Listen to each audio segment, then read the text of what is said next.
অত্যন্ত ক্ষতিকর একটি ব্যাপার হয়ে যাবে। কারণ একটি দেশের সংস্কৃতিকে ধ্বংস করা, একটি দেশের ইতিহাসকে ধ্বংস করা করলেই কিন্তু সে দেশ এমনি ধ্বংস হয়ে যাবে।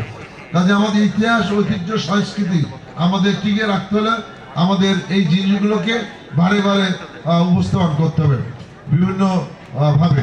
তো আমি আমি ঘটনা দেখতে যে আরেকটি ঘটনা দেখলাম, সেটি হলো আমাদের অতিরিক্ত পুলিশ সুপার আমাদের জানা আছে কিনা জানি না, যে আপনার চলন্ত সিএনজিতে কিছু প্যাসেঞ্জার যাচ্ছে, চলন্ত বাইক থেকে সেখানে চাকু মারা হয়েছে।